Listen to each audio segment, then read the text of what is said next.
V imenu Boga Očeta in Sina in Svetega Duha. Amen.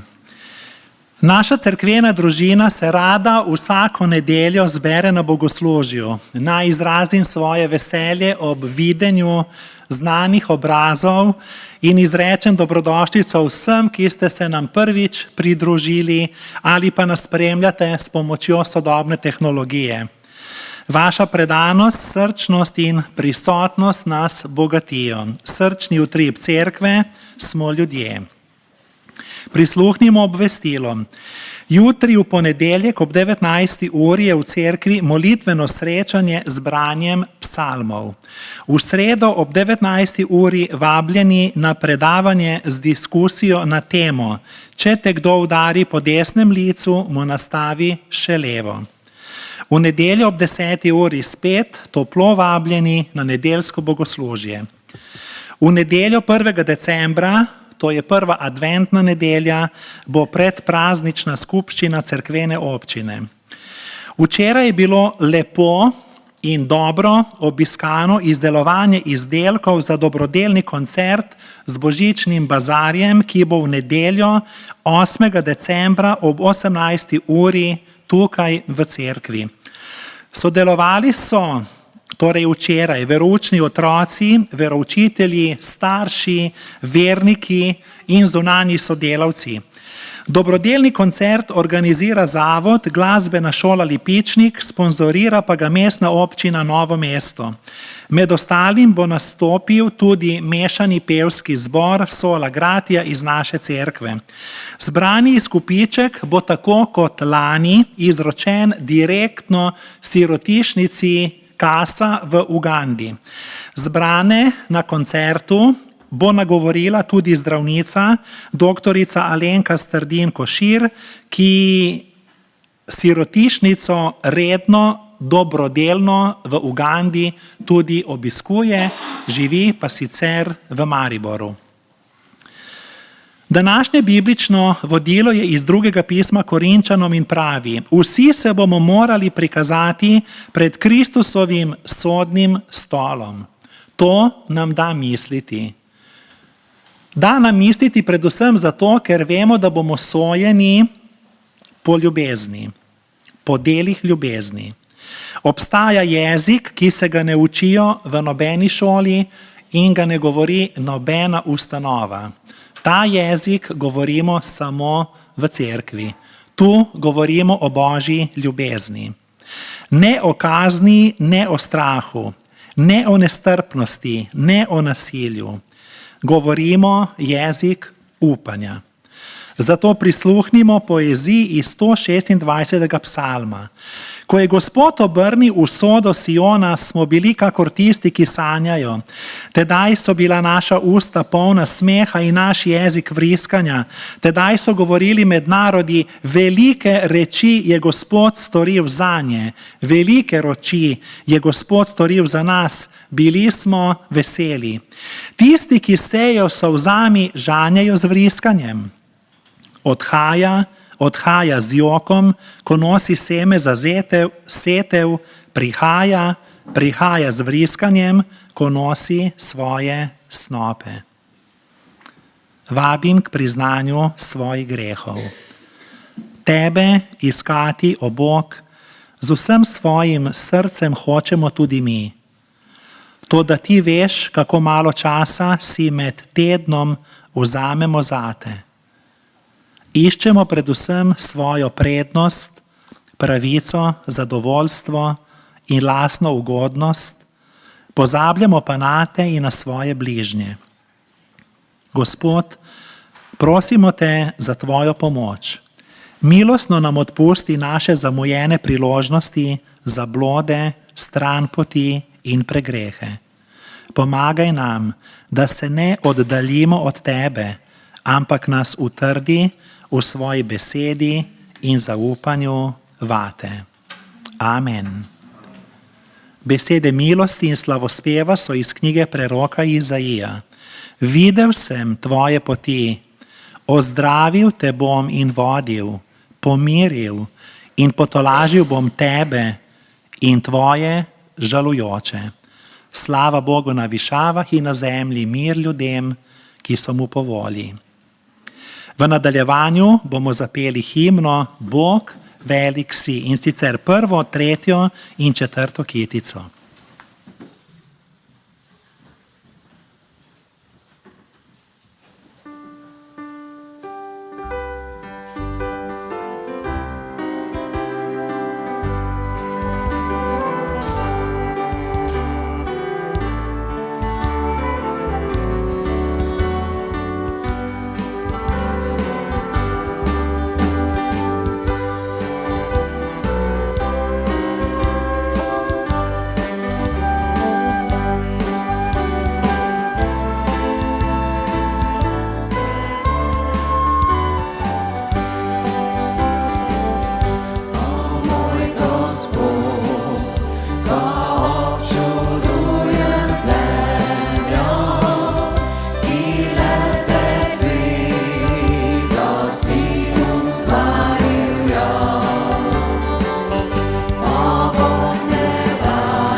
Včasih se znajdemo v situaciji, ko ne vem, kaj in kako moliti.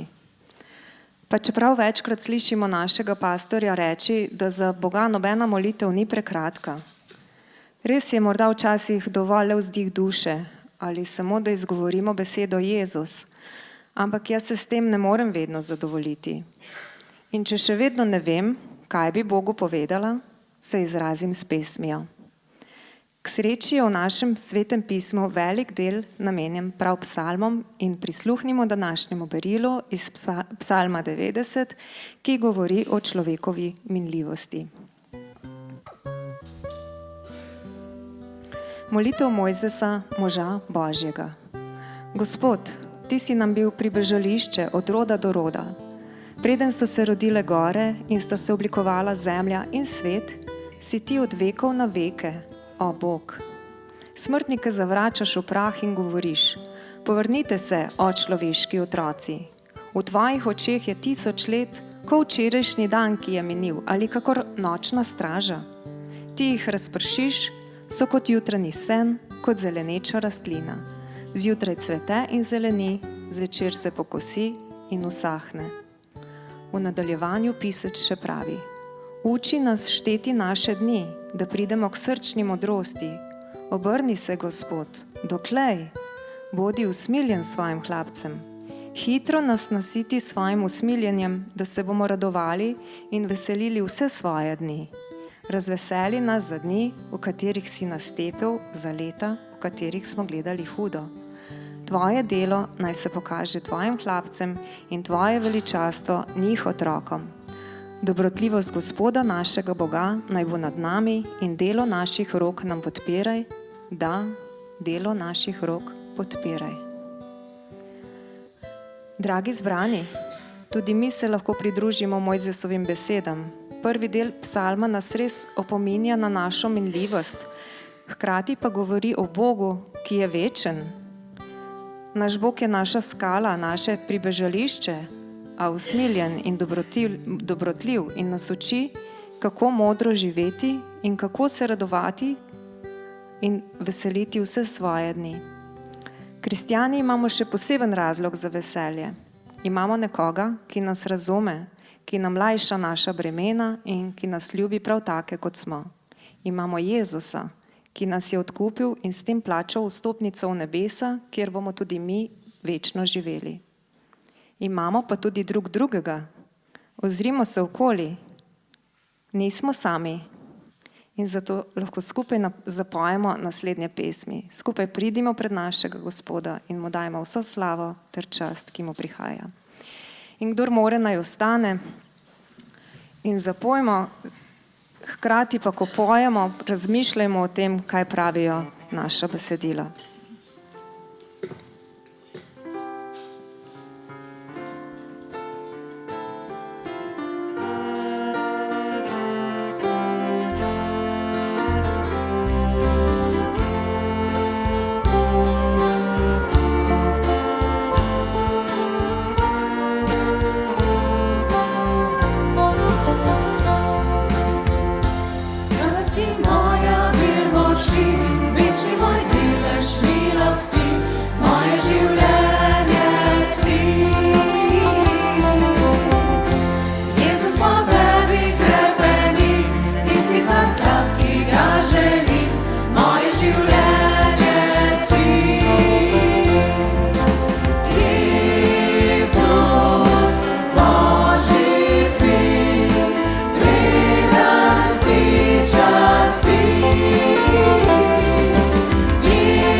smo v čaščenju,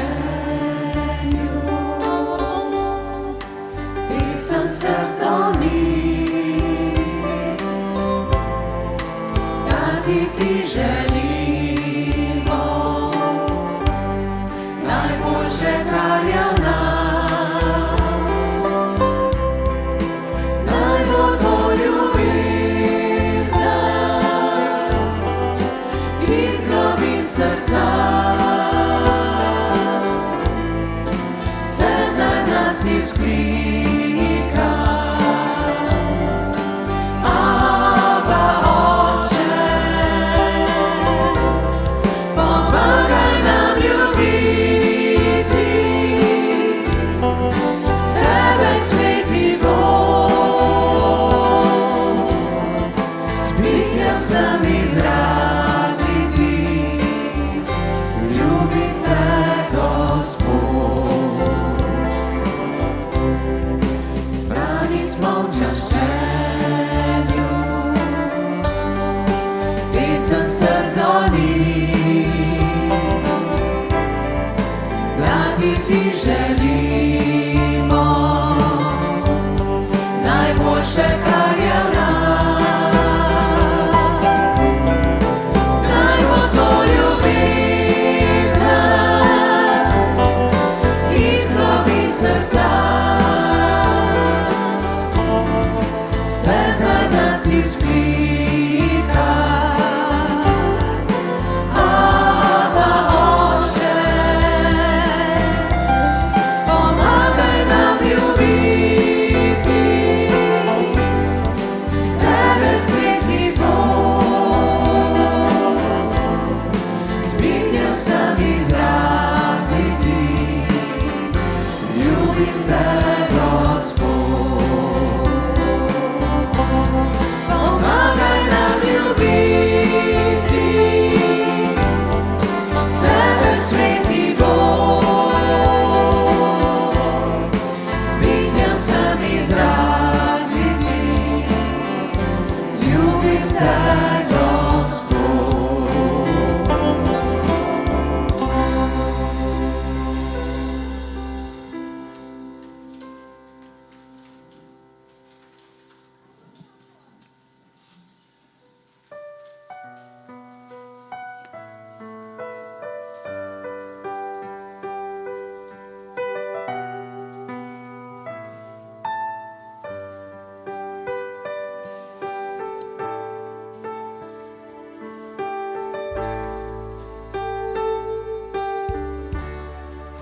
Izročam se v Tvoje roke, le zaupam Ti, saj moj Bog si, s Teboj rad grem, saj dobro jaz vem, da Ti si vse na svetu tem. Jezus, jaz verjamem Ti, Jezus, jaz pripadam Ti, za Te vedno naj živim in Tebe le častim z vsem, kar sem.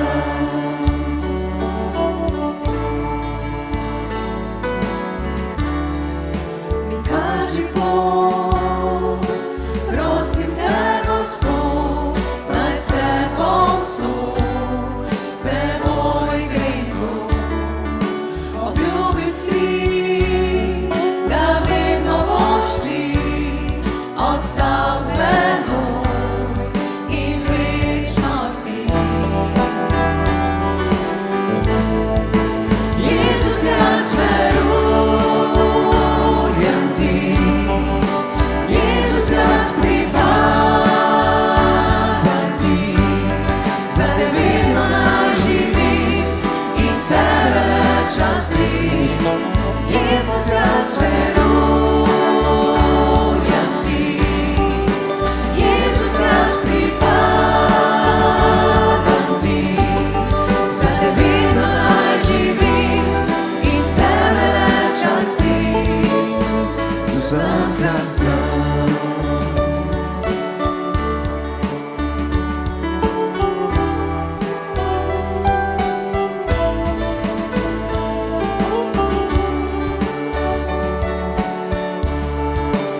vsem, kar sem.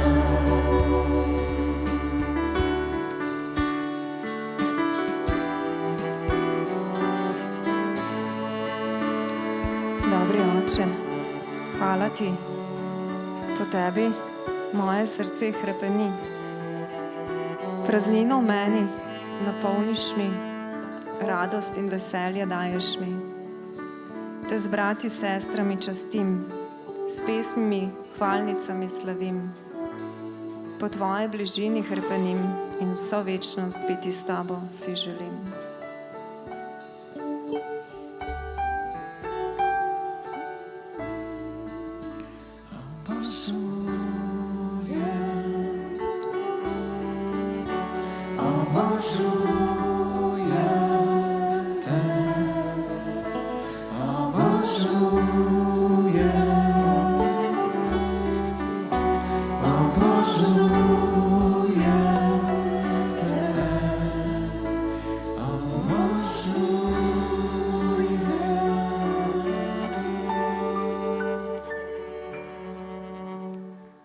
Sledi utrinek za otroke.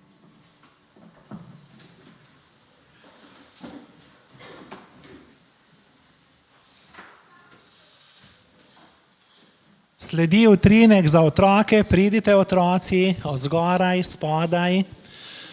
Imam nekaj za vas, da vidim, če boste ugotovili, kaj je to, kar lahko sedete tukaj spredaj. Ja, še počakamo od zgoraj, da pridejo.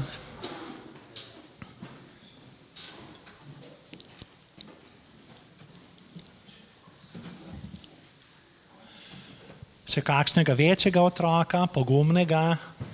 Bravo, fanta, tako. Super. Torej, utrinek za otroke in vsi smo Božji otroci. Vprašanje za otroke. Kaj sem prinesel v cerkev? Kaj je to? Stol. Bravo. Čista petka. Zakaj imamo stol? Sedimo, ja, se usedemo. Radi sedite? Radi, ja. Kje najraje sedite? V cerkvi? Tudi? Pa še kako? Kje še sedimo? V šoli, doma, pri kosilu, za računalnikom? Ja? Zdaj pa imam eno vprašanje za vas. Rekli ste, da je to stol. No, pridi, Tadej. No, usedi se na ta stol, tako kot je, no? Kaj moramo narediti? Tako. Stol moramo odpreti, ja, sicer bi padli. Če bi sedeli takole, bi padli, stol bi se zrušil, mi leti iz rok, stol moramo odpreti. In zdaj, ko smo stol odprli, ima stol noge. Zdaj pa, kdo bi rad sedel na ta stol? No, kdo se javi? Kdo bo prišel? Prideš ti, poskusi, no? Ne? Saj ne boš padel, lahko jaz sedem najprej. Evo, tako. No, eno pogumno dekle, Sara, ti poskusi še. Lahko sedeš, ja. Bravo, tako, lepo. Torej, na stolu sedimo, zdaj pa smo stabilni, se ne prevrne stol in mi ne pademo. Vsak stol rabi noge. Ena je premalo, dve tudi, tri že. Če so 4 noge, potem pa smo že bolj varni in stabilni, torej da se ne zrušimo in ne pademo. Tako je tudi v življenju. Potrebujemo veliko nog. In te noge v našem duhovnem življenju so lahko cerkev, Sveto pismo. Mi še pomagate, otroci? Kaj še? Starši, Bog, dobra dela, ljubezen do bližnjih. Več, ko imamo takšnih nog v življenju, stabilnejši smo, varnejši smo in lahko tudi počivamo, se usedemo. naše življenje se ne sesuje, se ne zruši. Torej lekcija, nauk te zgodbe je zelo enostaven. To je stol, ampak na takšnem stolu ne morem sedeti. Moram ga odpreti. In ena od teh nog za vaše varno življenje je tudi verouk. Večkrat, ko boste pri verouku, varnejši boste v življenju. Več boste znali in drugim boste lažje pomagali. Bolj bomo hvaležni in bolj bomo srečni. Tako lahko greste k verouku, mi pa bomo nadaljevali z Božjo službo.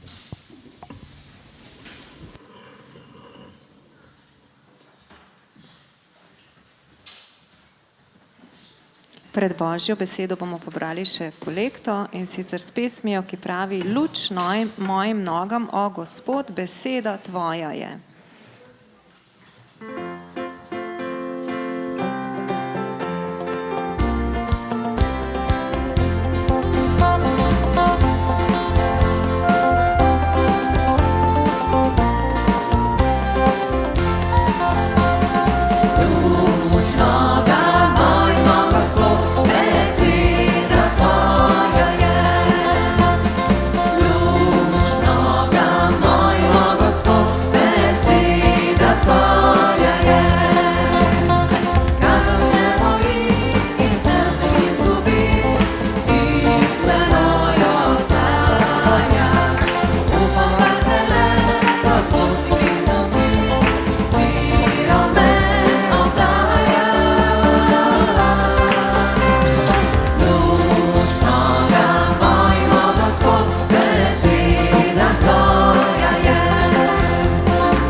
Milost Gospoda Jezusa Kristusa, ljubezen Boga in občestvo Svetega Duha z vami vsemi.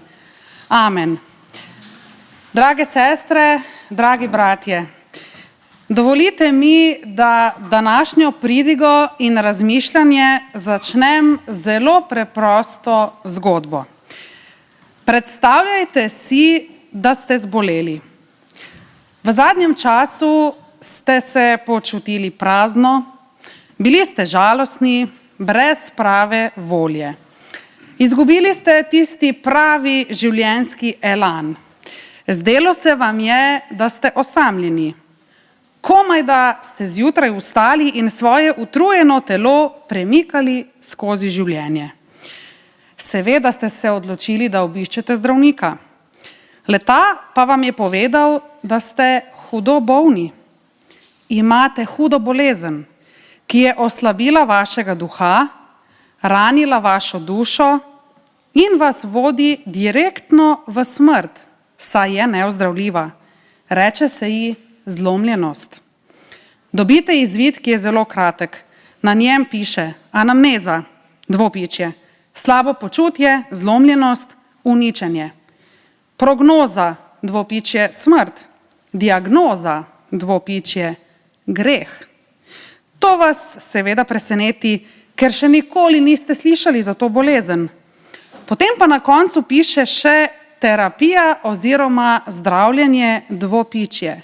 Izdamo recept za Psalm 51. To vas še toliko bolj preseneti, ker je res, da še nikoli niste slišali za to zdravilo. Vprašate se, kaj je to za eno zdravilo, zdravnik pa se hudomušno nasmeji in vam reče, da si natančno preberite navodila, ki so priložena, in se jih tudi držite, da se ne bo zgodilo tako, da bi vam rekli, operacija uspešno končana, pacient pa je vseeno umrl. Kaj boste storili? Se boste podali v vam morda neznano, nelogično, da bi rešili svoje življenje in se ozdravili te smrtne bolezni, ali boste obupano čakali na smrt? Predvidevam, da nas vse zanima, kakšno je to zdravilo, o katerem smo ravnokar slišali in kakšna so navodila zanj. Zato predlagam, da vstanemo k branju Božje besede, k branju današnjega odlomka. In sicer bomo prebrali prvih 14 vrstic Psalma 51. Pravi pa takole. Zborovodju, Davidov psalm, ko je prišel k njemu prerok Natan, ker je šel k Batšebi. Izkaži mi milost, o Bog, po svoji dobroti, po obilnosti svojega usmiljenja, izbriši moje pregrehe.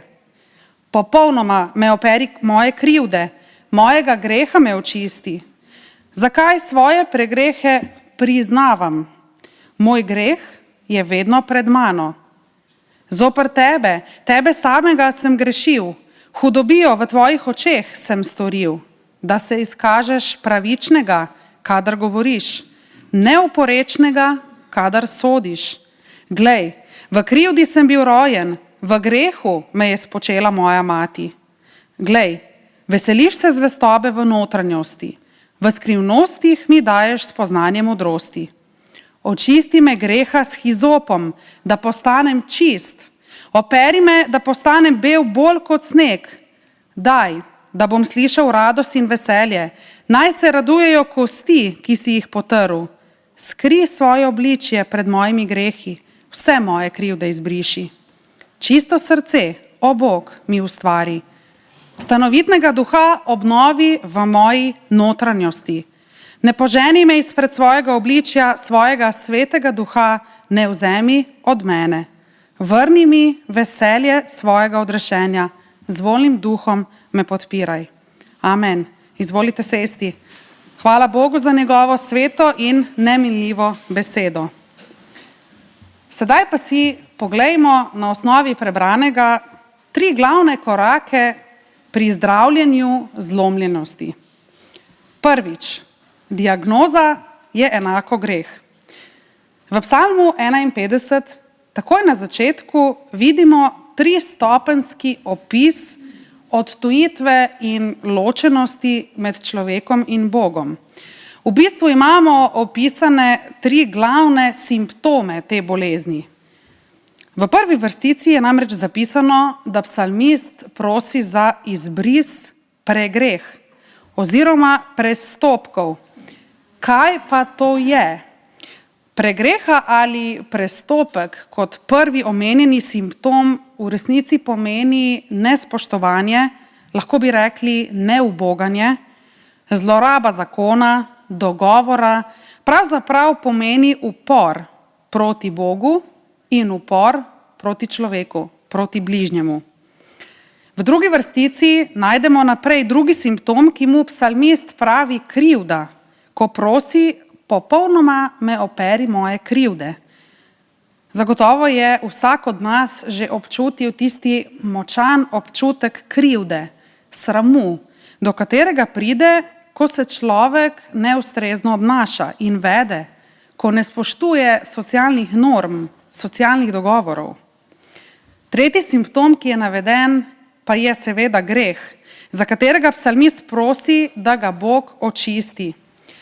Greh je pravzaprav najpogosteje opisan simptom v Svetem pismu. Pomeni pa, če bi to dobesedno prevajali, da je človek zgrešil bistvo. Kot če si predstavljate, da zgrešimo cilj, ko ciljamo na tarčo. Torej, ko človek zgreši cilj svojega življenja, ko gre ta cilj mimo njegove življenjske tarče in zgreši smisel. To je namreč greh. O kakšni pregrehi, o kakšnem prestopku, krivdi govori psalmist David. Da lahko odgovorimo na to vprašanje, si moramo najprej odgovoriti na vprašanje, kdo sploh je bil kralj David. Veliko o njem vemo iz zgodovine. Prav gotovo se spomnimo tudi svojih veroučnih dni, ko smo z velikimi ušesi kot otroci poslušali, kako je David premagal velikana Goljata. Ampak če bi to danes posodobili in če bi kralja Davida opisali z današnjim besediščem, torej z besediščem današnjega časa, potem bi lahko rekli, da je bil kralj David uspešen predsednik vlade ali države, zelo dober diplomat, odličen strateg in poveljnik vojaških sil, ki je svojo državo pripeljal v blagostanje in prosperiteto. Do neke mere je izkazoval visoke socialne standarde, saj vemo, da je skrbel za najbolj ranljive člane družbe. Lahko bi rekli, da je bil zelo znan športnik. Verjetno je imel črni pas v karateju, v borilnih veščinah. Pa ne samo to, da je bil športnik, bil je tudi zelo uspešen glasbenik, ki je verjetno prodal več albumov. Njegovi koncerti so bili gotovo nabito polni, saj je s svojim igranjem na citre znal tudi najbolj žalostnega človeka v državi spraviti v dobro voljo. Kar junaški je bil ta David, kaj ne? Bil je tudi bogat. Seveda je imel vilo na morju, pa imel je veliko palačo v prestolnici. Znan je bil po svoji neustrašnosti, prirejanju gala dogodkov, dobrodelnih bazarjev, saj se je zelo dobro zavedal svojega porekla. Prihajal je namreč iz preproste kmečke družine. Imel je lepo, vemo pa tudi zelo živahno ženo, ki so mu jo gotovo vsi zavidali. To je bil tudi eden redkih državnih dostojanstvenikov, ki je javno izpovedoval vero v Boga. Potem pa sledi padec. Ta predsednik vlade ali države, ki ga vsi občudujejo, ki deluje srečen, zadovoljen, brezkompromisen, v svoji glavi skuje najbolj nizkotno dejanje, za katerega zlorabi celo aparat državne institucije, ki zanj umori njegovega najboljšega prijatelja, ki mu je ves čas stal ob strani, ga branil, mu pomagal pri ohranjanju državne meje. David s pomočjo prevare in farse na prvo bojno linijo postavi svojega najboljšega prijatelja Urija, ki umre nasilne in krute smrti. Zakaj? Ker se je David pač zaljubil v njegovo lepo ženo, jo verjetno tudi posilil in ji naredil otroka. Klasičen primer korupcije, izsiljevanja, zlorabe položaja in zlorabe moči državnih inštitucij. Sedaj pa si odgovorimo na vprašanje, kako naj tak človek, ki sicer javno izpoveduje vero v Boga, živi s tako močno krivdo ob tem, ko naredi enako stvar, zoper katero se je toliko let boril. Tako, da napiše Psalm 51. Mogoče boste rekli, da je to samo zgodba enega uspešnega vladarja, ki je pač zavozil svoje življenje. Ampak kaj ima sedaj to veze z nami? Pomislimo, tudi mi smo na določenih področjih življenja gotovo uspešni, dobri, pa tudi, če gre za vprašanje vzgoje otrok, oprave gospodinjskih opravil, napredovanja v službi. Morda pa obstajajo tiste temne skrivnosti naše duše, ki nas bremenijo.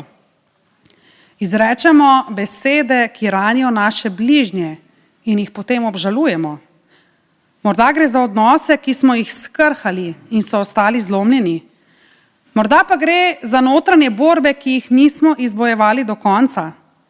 Lahko nas razžira krivda, strah, sram, zaradi tiste ene majhne napakice, ki nam krati naš spanec. čez noč se lahko uspešna podoba nas samih obrne na glavo. Včasih se pretvarjamo, kot da smo zdravi, živimo zlagana življenja, a v resnici smo nezadovoljni v svoji notranjosti. Pa ne samo to. Mogoče si ne moremo zagotoviti kvalitetnega in mirnega življenja, ker je toliko dejavnikov okoli nas, na katere nimamo vpliva. Sami pa tudi nismo sposobni biti ves čas popolni. Le kdo je lahko popoln? Zaradi ene majhne napakice, morda napačne odločitve, napačnega pogleda, stališča, napačne besede ali dejanja, se nam življenje obrne na glavo. In kar naenkrat postane težko, naporno, žalostno. Papež Janez Pavel II. Je to stanje zelo lepo povzel, ko je dejal: to, kar radi imenujemo zasebni greh, ne obstaja. Vsak greh vpliva na vse nas, na celotno človeštvo. Dragi zbrani, naši odnosi so zelo krhki. Povezani smo s tankimi strunami človeškega nepopolnega duha. Zato se tako hitro zlomijo in razbijajo.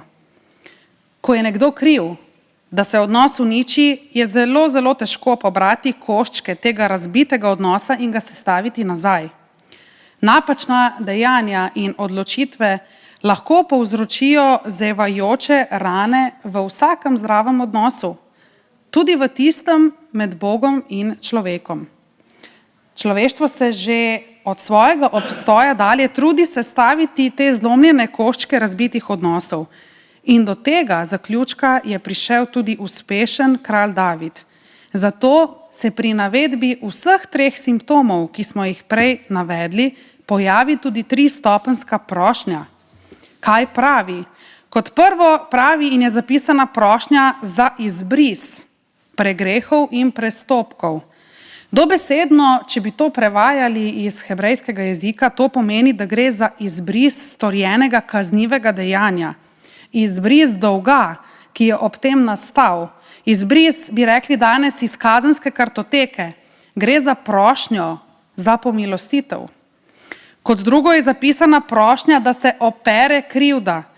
Ko pogledamo ta hebrejski glagol opere krivda, dobesedno pomeni, da gre za odplaknitev.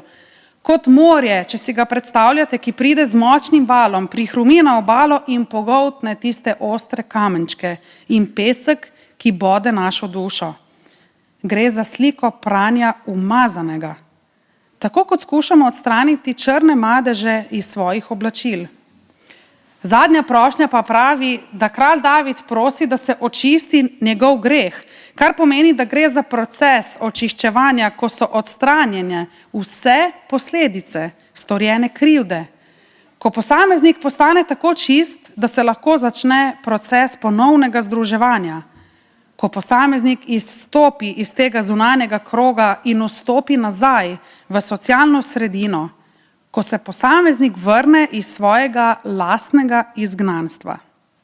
To, dragi zbrani, je namreč diagnoza. Druga točka, zdravljenje, kesanje, ki vodi v odpuščanje. Kaj sledi temu, ko ugotovimo, da se tudi sami morda borimo s simptomi bolezni, ki se imenuje greh? Tako kot kralj David smo morda zaključili, da potrebujemo nekoga, ki bo izbrisal naše pregrehe oziroma prestopke, ki nas bo opral naše krivde, ki nas bo očistil našega greha. Kralj David je pravilno ugotovil, da mu to milost lahko izkaže samo Bog, po svoji dobroti, po obilnosti svojega usmiljenja, po neizmerni ljubezni in zvestobi. Kakšen pa je sedaj ta postopek zdravljenja te bolezni? Kakšno je zdravilo? V nadaljevanju psalma smo prebrali, da se proces zdravljenja začne s priznanjem. Pravi namreč takole: zakaj svoje pregrehe priznavam? Moj greh je vedno pred mano.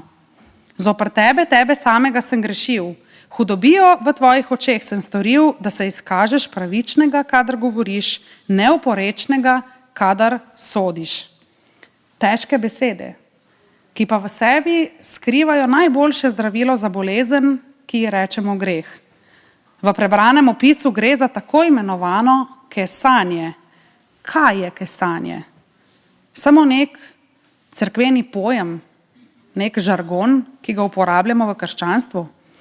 Veste, kesanje ni samo obžalovanje in priznanje grehov, ampak je predvsem odločitev, ko se človek odloči spremeniti način življenja, kot rezultat pa polne spremembe mišljenja in odnosa do greha in nepravičnosti.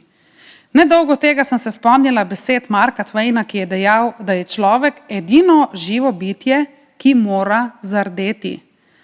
S tem je seveda mislil, da je človek edino bitje, ki bi ga moralo biti sram, predvsem za dejanja, ki jih povzroča drugim. Prvi korak k kesanju je torej, da se preprosto, bi rekli danes, opravičimo, da rečemo, da nam je žal. Zakaj je ta stavek žal mi je ali pa oprosti tako pogosto črtan iz našega besedišča? Pravzaprav raje uporabljamo vse druge krilatice, kot so upam, da se bo to rešilo, res žalostno, da je to prišlo med naju, ali pa saj bo gotovo boljše skozi čas. Tako težko pa nam je izreči ta stavek žal mi je. Zanimivo pri vsem tem je, če ste morda zasledili, če niste, pa vam jaz povem, da je sodobni človek izmed vseh možnih fobij razvil celo fobijo ali strah pred tem, da bi se drugemu opravičil, da bi mu rekel žal mi je. Ker se seveda sodobni človek boji, če bo prevzel vso odgovornost nase, bi morda slučajno drugega človeka malce preveč opral njegove krivde in bi se sam razgalil. Tega pa si seveda nikakor ne moremo privoščiti. Kesanje ali obžalovanje je za vsakogar. To ni samo za ljudi, ki jih mi tako radi označujemo z etiketo slabi ljudje. Kesanje ni osamljeni dogodek, ki se zgodi takrat, ko se nam zazdi, da smo sedaj pa res naredili velik greh. Kesanje je odločitev. Kesanje je proces. Ljudje pogosto menimo, da se bomo s kesanjem preveč razkrili, izgubili svojo samopravičnost, svoje dostojanstvo, pokazali lastno ranljivost, tvegali morebitno zavrnitev, da se itak ne bo nič spremenilo. Vendar v resnici kesanje prinaša mir in veselje. Kesanje ni kazen. Kesanje je blagoslov, ki prihaja iz nebes. Je zdravilo za ranjene odnose, ranjeno dušo. Včasih ljudje mislijo, da so naredili preveliko napako, prevelik greh in mislijo, da jim sploh ni pomoči. Toda za Boga noben naš prekršek ni takšen, da ga ne bi mogel odpustiti. Tukaj gre predvsem za našo voljno odločitev, da priznamo svoj greh. Kako osvobajajoče je spoznanje, da lahko s kesanjem prenehamo z mazohističnim mučenjem samih sebe. Ker pa človek nikakor ne more doumeti Božje milosti, Božje dobrote, rajši s svojimi lastnimi deli, morda navideznim altruizmom, zakriva najtemnejše skrivnosti svoje duše, kar pa ga počasi ubija. Celo srednjeveška cerkev je podprla to človekovo idejo, da se lahko greha reši na način, da plača odpustke. Torej, boljše je plačati odpustke in si z denarjem prislužiti ozdravljenje te smrtne bolezni, kot pa se pokesati in obžalovati svoje dejanja. Dr. Martin Luther se je temu odločno uprl in je kar 2 izmed svojih 95 tez posvetil ravno kesanju. V eni izmed njih je zapisal takole: vsak kristjan, ki čuti resnično kesanje, ima popolno odpuščanje kazni in krivde, tudi brez odpustkovega pisma. Tako kot greh nima vpliva samo na posameznega človeka, ampak na celotno človeštvo, je enako tudi s kesanjem. Kesanje je bistveno več kot samo obžalovanje.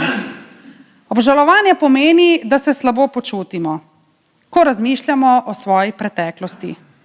Kesanje pa pomeni, da se obrnemo proč od svoje grešne preteklosti. Včasih se prehitro zadovoljimo z obžalovanjem. Nekaj časa se slabo počutimo se zjočemo, uživamo v za nas katarzični izkušnji in razmišljamo o tem, kako zelo nam je žal. Tu pa se potem ustavimo.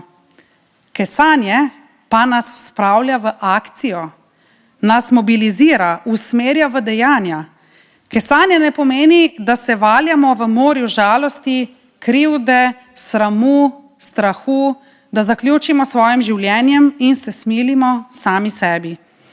Kesanje nas spodbuja k resničnim dejanjem, k temu, da popravimo krivico, da odpuščamo, spodbuja nas k spremembi, k vnetosti za popravo slabega, k bežanju pred grehom. Kesanje obuja našega duha, da se ne vrtimo v krogu, da izstopimo iz mentalitete, da smo žrtve. S kesanjem rastemo, postajamo goreči, zdravimo svoje zlomljene odnose. Kesanje ima močan vpliv na ljudi okoli nas. Zlomljeno in skesano srce je srce, ki se zaveda, kako malo si zasluži in kako veliko je prejelo.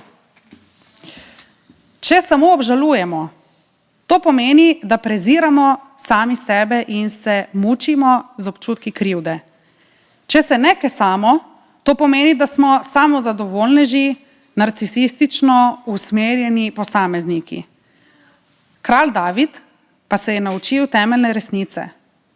Ko se je pokesal, ko je torej priznal svoje grehe, je sprejel Božje odpuščanje in njegovo milost in se zaradi tega odvrnil od grešnega življenja. Začel je sovražiti svoj greh, ne pa tudi sebe. Torej začel je sovražiti svoje dejanja, ne pa tudi sebe. Kakšna so navodila za zdravljenje od bolezni greha? Kaj se pravzaprav zgodi v človekovi notranjosti, ko se človek pokesa? Prebrali smo: očisti me greha s hizopom, da postanem čist.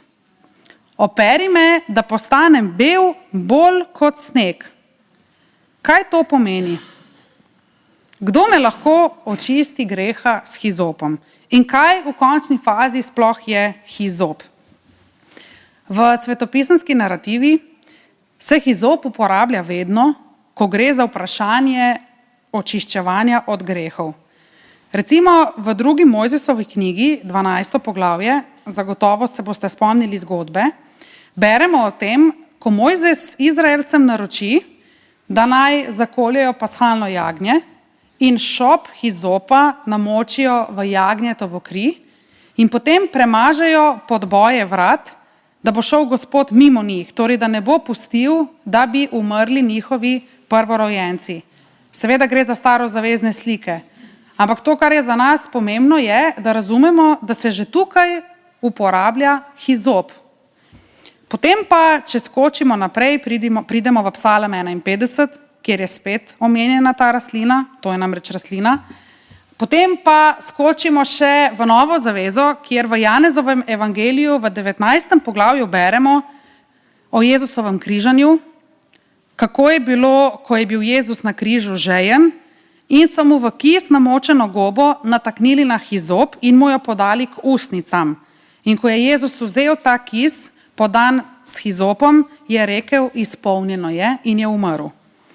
Torej, kaj ima skupnega ta rastlina, hizop, in zakaj je omenjen v Psalmu 51 in potem celo pri Jezusu, ki umira na križu, in že prej v 2. Mojzesovi. Če pogledamo v judovski leksikon rastlin, ki jih najdemo v Svetem pismu, namreč Judje imajo zelo bogato metaforično razlaganje Svetega pisma in ni kar tako, da so omenjene določene rastline, pa tudi živali. Znotraj teologije imamo prav posebno smer, ki se ukvarja s preučevanjem botanike v Svetem pismu in zoologije, torej s preučevanjem živali in rastlin in pomena le-teh. In tukaj vidimo, če pogledamo torej v ta judovski leksikon, da je hizop, to bi danes prevedli kot ožep, pa verjamem, da vam tudi to nič kaj dosti ne pove. Če pogledamo, kaj je sirski hizop, bi danes rekli, da je to kot origano. To pa zagotovo poznate. Torej, začimba, ki ima omamen vonj, ki jo pogosto dajemo na različne vrste hrane, predvsem pice in podobne stvari. Skratka, hizop spominja na današnjo origano. In če pogledamo, kakšen je bil ta sirski hizop, malce drugačen kot današnja origana, potem je to bilo takšno debelo, mnogo debelno, dlakavo, sivo grmičevje, ki lahko sicer zraste do 70 cm. Tisto, kar pa je pomembno pri tem hizopu, ali danes bi rekli vrsta origane, pa je, da so majhni cvetovi združeni v gosto klasje na zgornjem delu rastline. Posebnost hizopa oziroma te vrste origana, o kateri beremo v Svetem pismu, pa je v tem, da se v dlačicah na steblu te rastline skrivajo določene kemikalije oziroma substrati, ki upočasnjujejo in zavirajo strjevanje krvi. Torej, hizop je neke vrste antibakterijsko zelišče, ki pa je s svojimi številnimi gostimi dlakavimi konicami in svojo antikoagulacijsko kemikalijo zelo primerna rastlina za mazanje in škropljenje krvi. Ker se pač kri na njeni površini ne strjuje, ostaja tekoča, ostaja živo rdeče barve. In to ima seveda v svetopisemski narativi svoj pomen. Ravno zato so Judje v času Pashe, torej Izraelci, pomazali podboje vrat z jagnjetovo krvjo s pomočjo hizopa, da bi ta kri ostala čim bolj rdeča, čim bolj tekoča, da ne bi prišlo do starjevanja. Kaj ima torej skupnega origana, hizop v Psalmu 51, drugi Mojzesovi knjigi in Janezovim evangelijem, med zapisi katerih je mimogrede vsaj 1100 let razlike. Namreč Psalm 51 je bil zapisan okoli leta 1000 pred Kristusom, Janezov evangelij pa okoli leta 100 po Kristusu. Torej izredno dolgo časovno obdobje. Skupni imenovalec je kri, darovanska kri, odrešujoča kri, ki nas pere naših grehov. To je kri, ki še vedno teče, ki se ne strjuje, zato je na hizopu. To je kri, ki teče z Golgote. Kaj se zgodi, ko se pokesamo svojih grehov? Ne zadostuje kri žrtvenih jagen, ki so bila skozi zgodovino človeštva darovana za pokoro. Ta kri se je že zdavnaj strdila. Ne zadostujejo odpustki, niti naša lastna dela. Zadostuje kapljica jagnjetove krvi, Kristusa, ki je umrl za naše grehe na križu. Izraz in prošnja očisti me greha s hizopom, da postanem čist, je del našega kesanja, ko doumemo, da ima samo Kristusova kri resnično in trajno moč, da nas očisti naših grehov. Zato je omenjena origana ali hizop, kajti ta kri se ne strdi. To je aktivna kri, simbolno govorjeno. Skozi delovanje Svetega Duha je le nekaj kapljic te krvi več kot dovolj, da se odkupijo grehi celotnega človeštva, tudi mojega. To je simbolično rečeno, ta nadnaravna simbolična moč, ki ostaja na listih origane ali hizopa, se ne strjuje, ampak še vedno teče, je aktivna in zmožna očistiti tudi najbolj umazano dušo. Še več, prebrali smo, da lahko postanemo beli bolj kot sneg. Seveda gre za opis pretiravanja, ki je tipičen v judovski kulturi, v judovski literaturi in psalmih, ob tem, da Judje itak bolj malo vedo o snegu. Kaj pa je na tem svetu bolj belo kot sveže zapadel sneg? Gre za opis simbolike moči Kristusove darovanske žrtve. Ko se človek pokesa svojih grehov, se zgodi, da postane bel bolj kakor sneg. To pomeni, da ne samo, da umazanija greha, ki je morda samo prekrita, pokrita, pomaskirana, pobarvana, spremenjena, ampak še bistveno več. Biti bolj bel kot sneg pomeni, da nam Bog daje popolno pravičnost, da nam vrača nazaj naše izgubljeno dostojanstvo, da nas čisti tako, kot da nikoli ne bi zagrešili nobenega greha. Kaj pravi apostol Pavel v drugem pismu Korinčanom 5:17? Če je torej kdo v Kristusu, je nova stvaritev. Staro je minilo, glejte, nastalo je novo. Ne pravi, da je nastalo boljše ali da se je popravilo prejšnje, ampak pravi, da je nastalo novo. In še več, le redko kdaj sneg ostane čisto bel, saj se hitro umaže z umazanijo naših misli, dejanj in grehov. Toda biti bolj bel kot sneg pomeni, da je Božje odpuščanje večno, da traja. Se še ni končalo, traja na veke, tako kot Božja ljubezen, ki traja vekomaj. In tretja točka. Kakšen je izid zdravljenja? Kaj dobimo s tem, ko zdravimo diagnozo greha s kesanjem, ki vodi v odpuščanje? Dobimo življenje, radost, stanovitnost. Kakšen je ta izid? Ko Bog človeka osvobodi njegove krivde, ko mu torej odvzame greh, se pojavi nadnaravno veselje, ki ni samo na čustveni ravni, ampak v resnici govorimo o radosti. Prebrali smo, da psalmist David prosi za novo, čisto srce. Kaj to pomeni, da človek dobi čisto srce? To pomeni, da dobimo novo priložnost. V judovski kulturi pa to pomeni, da je najprej pozdravljeno srce, ki ga Judje razumejo kot center razuma. Če bi to prevedli v današnji jezik, bi rekli, da moramo najprej pozdraviti svojo glavo. Kajti Judje verjamejo, da so možgani oziroma in razum, da se skrivajo v srcu. Zahodnjaki pa verjamemo, da imamo za to možgane oziroma tako tolmačimo. Torej, če bi to prenesli čisto novo srce v današnji jezik, potem lahko rečemo, da potrebujemo novo ali čisto glavo, možgane, kar pa pomeni, da se oklepamo Kristusa, ki je tudi glava cerkve. Zaradi Kristusa je namreč povezano celotno telo. Zaradi Kristusa se sestavijo vse kosti, za katere smo v psalmu prebrali, da so bile potrte. Ko beremo psalme, ko beremo staro zavezo, moramo vedno imeti v mislih dogodke iz nove zaveze, torej Kristusa. To, da se izid zdravljenja bolezni, ki se imenuje greh, kaže na način, da imamo novo srce, pomeni, da so se vse naše kosti, ki so bile potrte, uničene, pohabljene in polomljene zaradi greha, spet sestavljene, spet spravljene.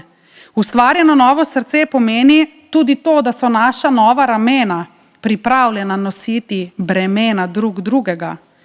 Naše nove roke lahko dvigujejo slavo Bogu in vsako mesto naredijo za sveto mesto, da lahko Božjo odrešujočo besedo simbolično sprejmemo v svoje roke in jo živimo. Naše nove noge ne bodo hitre v obsojanju ali v kritiziranju, ne bodo hitele delati zlo, pač pa bodo pripravljene hiteti sprejeti Kristusa, ki nas pere, ki nas čisti in bodo hitre pri oznanjevanju evangelija. Stanoviten duh v naši notranjosti pa pomeni, da bodo naše misli, naša čustva in naš prenovljeni. Kaj pa pomeni ta izid zdravljenja, o katerem beremo v 13. vrstici? Ne poženi me izpred svojega obličja, svojega svetega duha ne vzemi od mene. Božje obličje in sveti duh sta sinonima, ki ju moramo razumeti skupaj.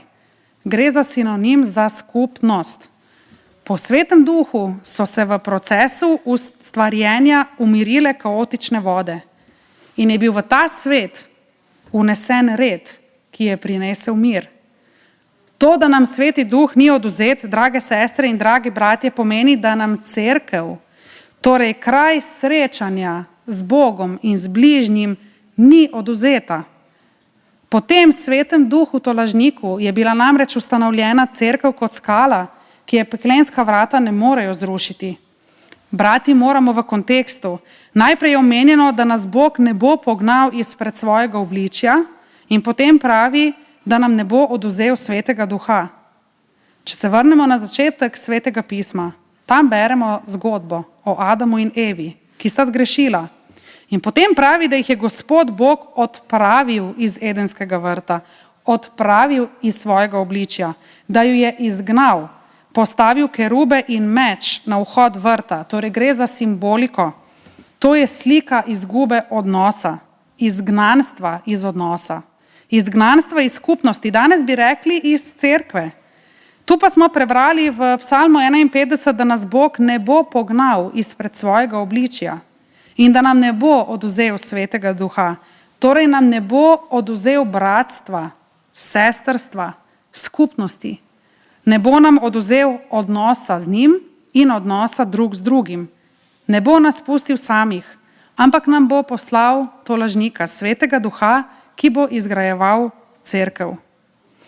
Drage sestre, dragi bratje, ob tem spoznanju res ne čudi, da smo lahko srečni, zadovoljni, veseli in ganjeni. Sedaj, ko smo doumeli, kaj pomeni odrešenje, ki ga prejmemo po Kristusu, in kaj pomeni to, da so naši odnosi drug z drugim lahko obnovljeni ravno sedaj, ravno tu, dokler sedimo v cerkvi in poslušamo Božjo besedo, ki ima nadnaravno moč, da v nas ustvari novo srce. Ne moremo nikakor drugače, kot da se nam povrne radost. Postavljena nam je diagnoza, ki se imenuje greh. Predstavljeno nam je zdravljenje, to je kesanje, ki vodi v odpuščanje. Rezultat ali izid tega zdravljenja pa je, da nam Bog ustvarja novo in čisto srce. Da nas Bog ne bo odvrnil od svojega obličja, ne bo postavil meje med njim in med nami, ne bo nas odvrnil od svoje bližine, ampak nas bo postavil tam, kjer je Sveti Duh. To je tam, kjer je ljubezen.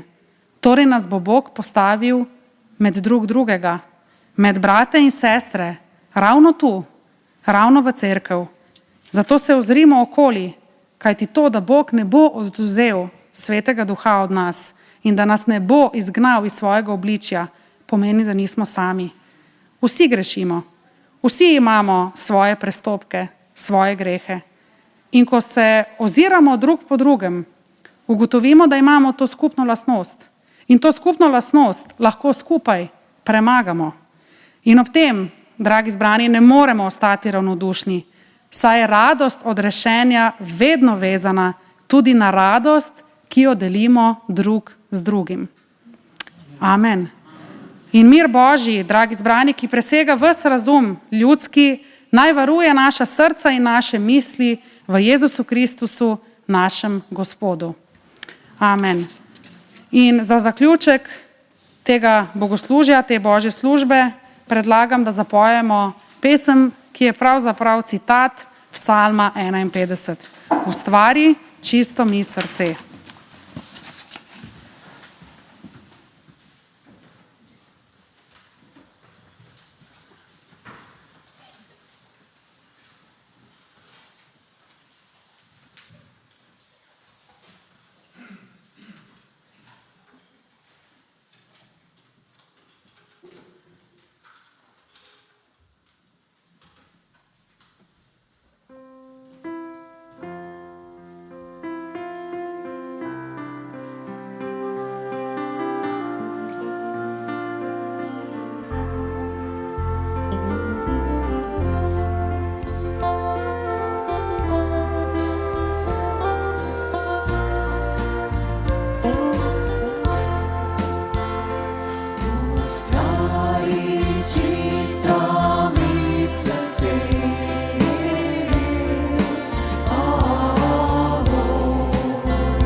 zveličanja veselje, stanovitnost obnovi v meni zdaj. Stanovitnost obnovi v meni